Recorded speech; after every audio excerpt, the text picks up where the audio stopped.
Hello friends, good morning. Radhe Radhe. आप सभी का हमारे यूट्यूब चैनल पर स्वागत है। फ्रेंड्स, ये सुबह का समय है, चाय नाश्ता हो गया है, अभी सब्जी कट रही है।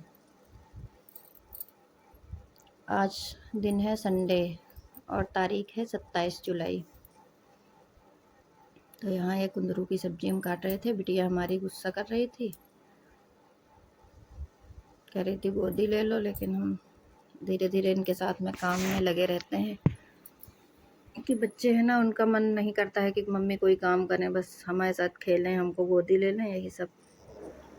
हेलो फ्रेंड्स, अभी यहाँ पर 1:30 हो चुका है। देखिए, और मैंने 1.5 घंटे की पढ़ाई की है अभी तक।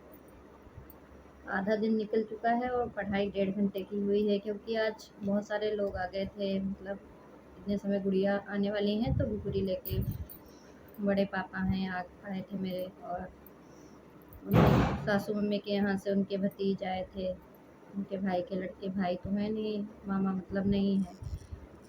और तो काफ़ी सारा टाइम सब लोगों के पास बैठ जाओ, बातचीत करने में निकल जाता है। और अभी हम खाना खा चुके हैं, क्योंकि आज हमारे हस्बैंड भी, नव्या के पापा भी गए हैं अपनी बुआ के यहाँ, तो पता नहीं कब तक लौटेंगे। तो अभी हमने उनका वेट नहीं किया, अकेले ही खाना खा लिया। बिटिया अभी स्कूल से आई नहीं है, अभी वो 2:15 तक 2:30 तक आएंगी, पेपर चल रहे हैं। तो अभी हम पढ़ने जा रहे हैं। ये देखिए नोटबुक, इसी से पढ़ूंगी। ये देखिए, ये पूरी इधर खाली है, इधर ये है। देख सकते हैं आप लोग, ये टीजीटी के लिए मैंने नोट्स तैयार किए हैं। तो इसमें हिस्ट्री लिखी है, गेम्स की जो हिस्ट्री है फिजिकल एजुकेशन से संबंधित, उसी की हिस्ट्री लिखी है। और कुछ बास्केटबॉल स्किल टेस्ट वगैरह लिखे हैं, जो बास्केटबॉल फुटबॉल के स्किल टेस्ट होते हैं, वही सब इसमें लिखे हैं। और ओलंपिक से संबंधित कुछ पॉइंट्स लिखे हैं, मॉडर्न ओलंपिक और एंशियंट ओलंपिक, जो प्राचीन ओलंपिक है, और आधुनिक ओलंपिक। और 2000 अभी 24 में तो ओलंपिक गया है। 2020 का ओलंपिक टोक्यो में जो हुआ था, 2024 का पेरिस फ्रांस पे हुआ है।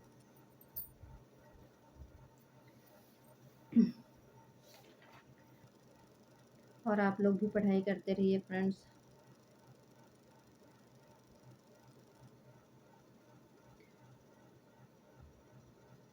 उन्नीस सौ चौबीस में पेरिस में हुआ था, और 2024 में भी पेरिस में ओलंपिक हुआ है। मतलब याद करना कितना बढ़िया है। 1900 का पेरिस में हुआ था, और पहला ओलंपिक जो हुआ था वो एथेंस में हुआ था 1896 में। और जो 1900 में हुआ था वो पेरिस में, 1924 में पेरिस में, इस बार 2024 में भी पेरिस में ही हुआ है। अभी तक भारत में एक बार भी। तो फ्रेंड्स, अभी पढ़ाई कर लेते हैं, उसके बाद टाइमिंग ऑन कर देते हैं।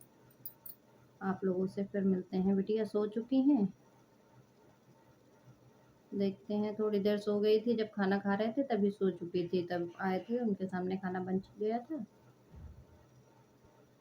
तो अभी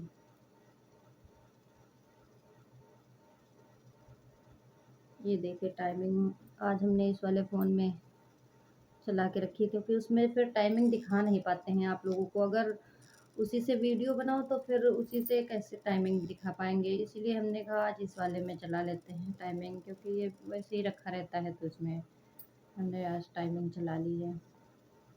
लेकिन हर समय पास में नहीं रहता ना, तो कभी कभार जब फ़ोन से पढ़ाई करो या कहीं दूसरे कमरे में हो, या रखा दूसरी जगह है, तो रह जाता है टाइमिंग ऑन करना। इसी वजह से हम थोड़ा इसमें कम चलाते हैं। लेकिन वही है ना, हमने कहा आप लोग सोचेंगे कि पता नहीं केवल ऐसे ही बता देती हैं इतने घंटे पढ़ा है। अरे ऐसे बताने से क्या, हम जितना बताते हैं उससे ज़्यादा ही पढ़ाई हो जाती है। वही है, कुछ कभी कभार भूल भी जाते हैं टाइमिंग ऑन करना।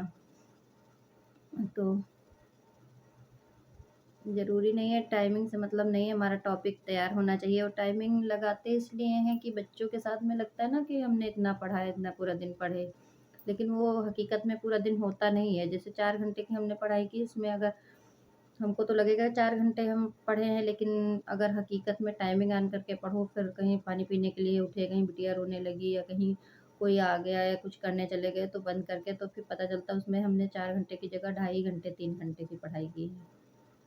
तो सही से मालूम पड़ जाता है कि कितना हमने पढ़ा है, कितने पानी में हैं हम, गहरे पानी में। इसी वजह से टाइमिंग ऑन करके पढ़ते हैं। मतलब ये हमारा नियम कम से कम है, 1.5-2 साल से हम ऐसे ही पढ़ाई कर रहे हैं टाइमिंग ऑन करके। तो पता चलता है। उससे पहले तो ज़्यादा बस लिखना होता था कि नोट्स बना लो, नोट्स बना लो, वही नोट्स बनाते रहते थे क्योंकि कुछ तैयार तो था नहीं। तो केवल लिखते रहते थे, वो पता भी नहीं था कि कैसे एक्चुअल में तैयारी कैसे करें। फिर धीरे धीरे प्रैक्टिस किया। अभी तो बहुत कुछ याद है, लेकिन बहुत कुछ भूलने के चांस भी बढ़ रहे हैं क्योंकि जितना कम रिवीजन करेंगे उतना कम याद रहेगा। जितना ज़्यादा रिवीजन होगा उतना ज़्यादा याद रहेगा। तो ये नियम तो सब पे लागू होता है। अगर 1-2 महीने की पढ़ाई अगर बंद हो गई तो धीरे धीरे सब जितना पढ़ा उसमें मिट्टी पड़ जाएगी। तो काफ़ी देर हो चुके हैं, चलो ठीक है, अब मिलते हैं आपसे बाद में। ओके।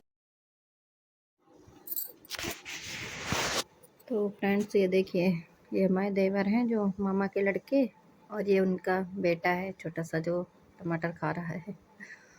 इसको टमाटर बहुत पसंद है। हमने कहा चलो अच्छा खिला देते हैं। पहले केला खाया, फिर टमाटर खा रहे हैं सारे बच्चे। फ्रेंड्स फिर हमने वीडियो नहीं शूट किया था। उसके बाद ये शाम का समय है, जा रहे थे खेत। हमने कहा चलो आज इनके पापा घर पे थे, बारिश हो रही थी, तो हमने कहा चलो देख आते हैं। एक दिन गए थे जब लगा था, उसके बाद से नहीं गए थे। तो बीच बीच जाते रहते हैं क्योंकि ये ज़्यादा खेती तो कभी किए नहीं, तो मतलब ज़्यादा अच्छे से देखभाल हमको जाना पड़ता है। बीच बीच में खर है, क्या है, खाद डालने वाली है, कैसा है, बताने के लिए, क्योंकि हमारे मायके में खेती होती थी तो हम लोगों को सब पता है। तो वही बीच बीच हम जाते रहते हैं। तो देखा यहाँ थोड़ा, ये देखिए ये तो अभी लगा है 2 दिन पहले। बगल का एक खेत है हमारे खेत के बगल में। फिर यहाँ कुछ घास हमको दिख रही थी खेत में, बहुत ज़्यादा नहीं थी, तो कह रहे थे दवा डाल देंगे। हमने कहा पड़ा रहने दो, आते जाते इसी तरह निकाल देंगे। या कह रहे थे हमको पता नहीं चलता कौन घास है कौन धान का पेड़ है। तो हमने कहा चलो अच्छा हम थोड़ी निकालते हैं, आ जाए हैं तो निकाल देते हैं। पढ़ाई के साथ में ये सब काम भी देखने पड़ते हैं क्योंकि अकेले हैं ना घर में, अगर नहीं देखते हैं तो फिर सब चीज़ खराब होती है। साथ में मिलजुल के ही ज़िंदगी चलती है। अगर वो नहीं ज़्यादा कुछ कर पाते हैं तो हमें करना पड़ता है। ये पहले किए नहीं हैं। तो यहाँ आए थे तो बारिश हो रही थी, तो हमने कहा चलो थोड़ा मस्ती कर लेते हैं छत पे। ये हमारे पीछे कनेर का पेड़ देखो कितने सारे फूल लगे हैं। हिला दिया तो सब गिर गए। एक तो शाम का समय था और बारिश हो रही थी तो सब